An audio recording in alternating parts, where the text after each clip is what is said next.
ನಮಸ್ಕಾರ, ನೆಕ್ಸ್ಟ್ ನ್ಯೂಸ್ಗೆ ಸ್ವಾಗತ. ನಾನು ಪ್ರೀತಿಕಾ ಬಂಗೇರ. ಮಣಿಪುರದಲ್ಲಿ ರಾಷ್ಟ್ರಪತಿ ಆಳ್ವಿಕೆ ಹೇರಿರುವುದು ಕೇಂದ್ರ ಮತ್ತು ರಾಜ್ಯ ಬಿಜೆಪಿ ಸರ್ಕಾರಗಳ ವೈಫಲ್ಯ ಎಂದು ನೇರವಾಗಿ ಒಪ್ಪಿಕೊಂಡಂತಾಗಿದೆ ಎಂದು ಕಾಂಗ್ರೆಸ್ ಹೇಳಿದೆ. ಮತ್ತು ಈ ಸಂಬಂಧ ಪ್ರಧಾನಿ ನರೇಂದ್ರ ಮೋದಿ ಅಲ್ಲಿನ ಜನರಲ್ಲಿ ಕ್ಷಮೆಯನ್ನ ಯಾಚಿಸಬೇಕು ಎಂದು ಒತ್ತಾಯಿಸಿದೆ.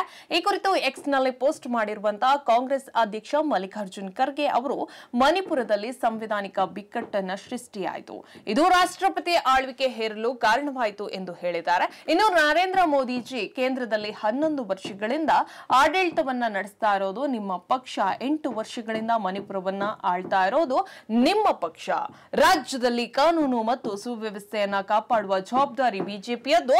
ರಾಷ್ಟ್ರೀಯ ಭದ್ರತೆ ಮತ್ತು ಗಡಿ ಗಸ್ತು ಜವಾಬ್ದಾರಿ ನಿಮ್ಮ ಸರ್ಕಾರದ್ದು. ನಿಮ್ಮ ಸ್ವಂತ ಪಕ್ಷದ ಸರ್ಕಾರವನ್ನ ಅವಮಾನಗೊಳಿಸಿ ರಾಷ್ಟ್ರಪತಿ ಆಳ್ವಿಕೆ ಹೇರೋದು ನಿಮ್ಮ ಸರ್ಕಾರದ ವೈಫಲ್ಯವನ್ನ ನೇರವಾಗಿ ಒಪ್ಪಿಕೊಂಡಂತಾಗಿದೆ ಎಂದು ಖರ್ಗೆ ಅವರು ಹೇಳಿದ್ರು. ಹೆಚ್ಚಿನ ಅಪ್ಡೇಟ್ಗಾಗಿ ನೋಡ್ತಾ ಇರಿ ನೆಕ್ಸ್ಟ್ ನ್ಯೂಸ್ ಕನ್ನಡ. ವಂದನೆಗಳು.